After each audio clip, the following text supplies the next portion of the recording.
Hey mate, welcome back. I thought I'd touch on an idea I had not that long ago. Turn the lights on and we'll get into this very soon. But I think I'll clean my bench up first. Then we'll talk about turboing a chainsaw because it can be done, but it takes technology. Let's get into this. Okay, I'll try as clear as I can. I know my speech is getting worse. But my brain still works. It's hard to breathe, it's just pain in the ass. But I'll show you what I think can be done and why it can be done, okay? So I'll turn around. Now this particular saw is not a saw I'd use. For one, it's too small capacity wise. It's a straight port saw. Now, that's the intake there. If you know your saws, this is for people who know their saws. The intake is that part there. And that's just charged with air. Now that what I am predicting here is using that part there for a turbo. So you need a turbo, you got a small one here. I would mount this turbo on the front of the saw, so that way we get into building pressure from the turbo into a line up here, back towards the intake, and that would be under pressure. Now I would not pump fuel for the turbo at all. Fuel's not needed in that way. The other thing you'll need is a computer. As you can see, guys, I have a computer, I don't use it. To me, computers are the biggest scam ever made. They last for about 5-10 years at most if you're lucky. Then they're outdated, they have viruses, they slow down. It's just a waste of time. But anyway, technology would be the one that would make this work. So you need a bigger source. I'd say, I don't know, a late model still, a straight port, say a 661 or 881 to work on. And what I would say you do is do this. So you leave the carb on there, so carb will still suck fuel in the air. Only to lubricate the bottom end of the motor. That's it. To add lube in there. Add lube to your bearings and that. And the fuel, if you look at these things built. Oh, it's hard to just look at there. I don't know what's on this computer. One of the kids. So as you look at that there, you can see light goes straight through to the exhaust. So if you try and turbo that, any pressure you put into the cylinder will blow straight at the exhaust. See your finger? Straight at the exhaust. So any fuel that you put in there is gone. So waste of time. So I would say what you have to do is once the cylinder comes up like that, be a bit closer. Closer, camera.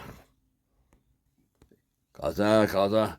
So as you get closer to the cylinder, closer to the piston there, you need to add charge to the cylinder once that piston starts closing like that. So charge will go straight to the exhaust. Now it's a waste of time, so it will never ever build up power. You're blowing all your fuel and charge out, so it won't work.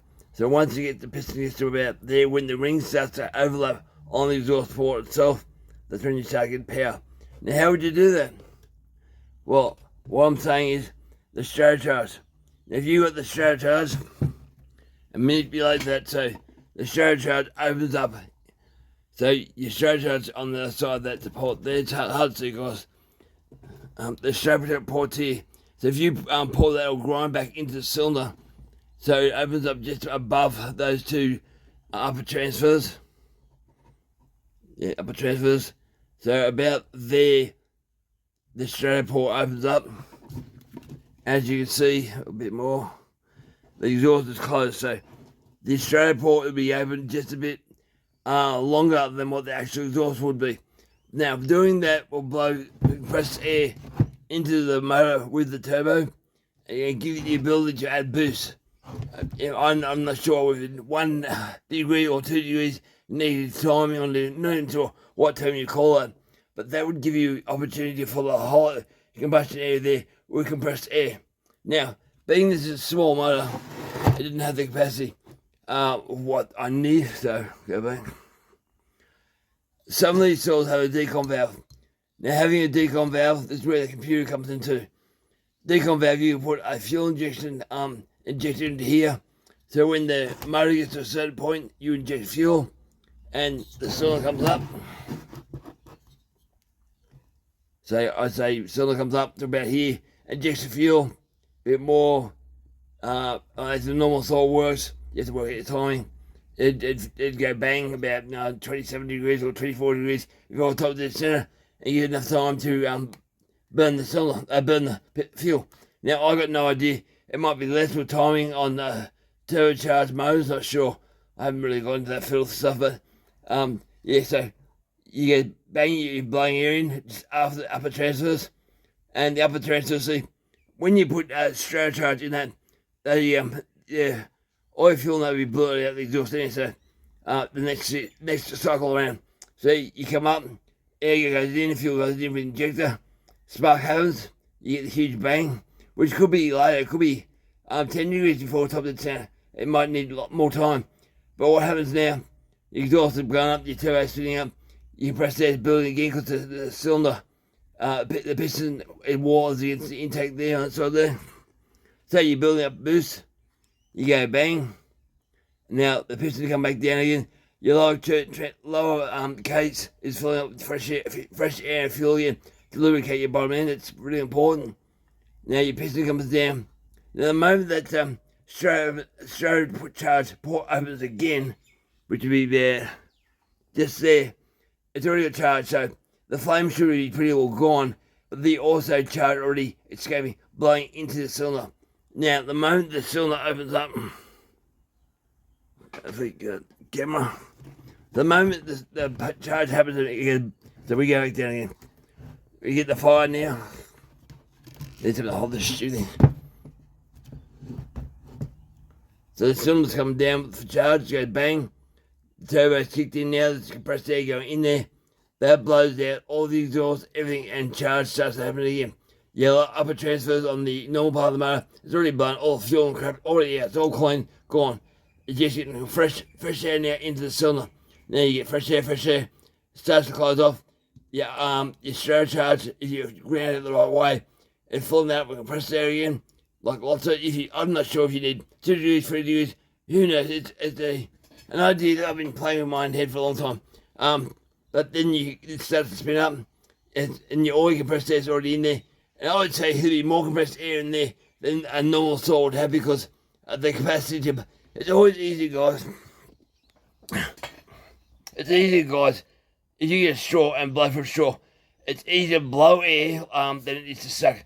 To suck, it's more friction. So if you're looking at a small hole, you're blowing air. But if you try and suck for the same small hole, it's not much. So this is how I think will work. So just by doing that. So if you can control the timing, which should be computer to us does, control your timing, control your injector. So the injector will be very important. You can drill holes with it, but mostly big saws. This is a small 231cc steel thing.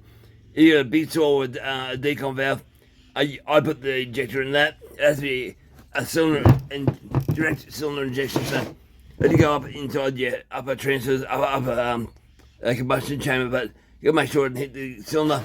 But the actual piston itself, now I want to get a cylinder piston arrangement that, say it's, I don't know, 55mm piston Stratoport. I piss off the original piston. It's not needed. I'd get 54mm stand piston, so the skirt covers up the Stratocharge, that one there, so you can grind up into the side of the wall and add just enough flow into the cylinder and it's creating a valve. So exhaust trying to escape going down to turbo. No, I don't think it will. The turbo is fighting it to blow it back out, and because the turbo is just sucking straight air, I put an air filter on, but straight air, there's nothing to catch on fire, so there's no problems with detonation. So it's just a matter of once it's down to a certain point, the piston, at a certain point, the exhaust that blows out, it's all clean again, and you get to that point there. That's the last part of your upper Stratocharge port. Blows down here and as much as you can. Because say 5 or 6, 8 psi. Now that pressure is going in the cylinder. It's not going in the sump at all. It's going nowhere near our crankshaft seals. So it's all in here. Once it goes up more and more and more, at a certain point, fuel gets screwed in there. Another certain point, spark plug goes off, bang, and starts the whole thing again. So I can see this working, but it would take someone with a lot of money, patience, knowledge, how to electronically program things. But I think this can be done, guys. I would start the beat so I'll give you hand probably 881. If that's if they're straight up charged. I think they are. The beat so I can get just so I can work out the nuts and bolts. But yeah, you need fuel. So when the turbo is not filled up, you want it to say the RSN still works. It'll idle away, and once it's you go above idle, it starts boosting up. You want to have the fuel injection to kick on. But there's lots to work out, guys. But I think it's worth it. Mucking around for a performance saw, and I mean performance only. That's it. This thing will be so dirty. Be so much fuel coming out the exhaust here. If you run this thing, smoke carrying on, would not be happy. Having a muffler, having a turbo hang off the front can be really heavy. It's impractical. I would have wanted this turbo to be up here. I'm going to try it on a MS 046 soon in the next 12 months. A completely different idea with a muffler, but this one here, I think technology is the way to go with this. Really, I think so. Yeah. But yeah, just think of that. So the bottom there, fuel in the areas in your case down there, has blown all the way up to upper transfers. So you're starting that way. Let's start. Now as you get to here, yeah, straight, yeah, exhaust is shut should be. Yeah, exhaust is shut. Straight charge is blowing in for your turbo. Gets up a bit higher. It's completely charged much to get there. I'm not sure what pressure will be, but be a bit of pressure in there. It'd be more than said. You inject with squirts, so fuel atomized inside the cylinder. Give it more, the piston goes up. And it's about there.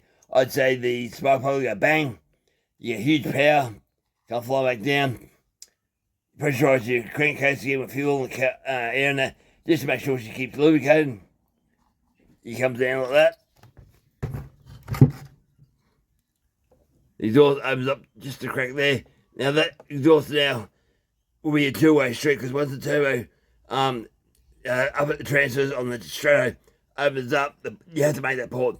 Once they open up, if pressurized air will blow the exhaust out. Now the exhaust will want to go out all the way, but this being compressurized should be fine. The compressed fuel and the oil, the burnt exhaust gas can fly in the exhaust. The whole thing is cleaned out. The pressurized air will try and go to the upper transfers on your normal soil, but it really wouldn't matter that much because there's not much pressure getting down there. Because the fact is it's easy to get the exhaust to go there, so it really matter. Then they'll shut. So you shut your your upper transfer chamber, so that's fine. The exhaust starts to shut. Your Strato's still pumping air through there. With all the friction going, your turbo swirling up. Then bang, it's the last bit of exhaust. The last bit of Strato charge going up in the cylinder. And starts the whole thing. But yeah, I think it will work. That's why I describe it, guys. Could be done, would it be worth it? Yeah, hell yeah, for a racer. I'd love to do something like this. But where do you get the technology, all the bits and pieces required? I know you can get timing stuff. I've seen a guy, he put a couple of motorbike motors together. And I do plan on doing another thing. I want to do 2 chainsaws put back to back, so 2 clamshells. Make the crankshaft for 2 clamshells match together so you got 2 pistons like a solid twin, because I'll never be able to buy a solid twin. But I want to make, say Husqvarna 450. You get 1 piston down, 1 piston up. They're still enclosed in their own area because they've still got their own crankshaft seals, twin carbies, so they're separate, but it'd be nice to have a twin cylinder chainsaw.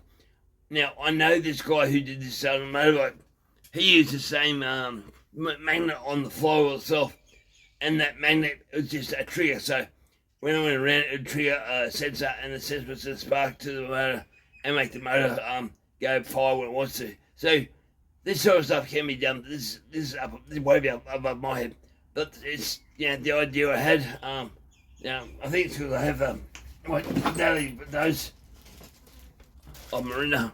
Without that, guys, I used to dream. I used to think of weird things, but now I'm back to that. I'm enjoying having dreams and stuff again.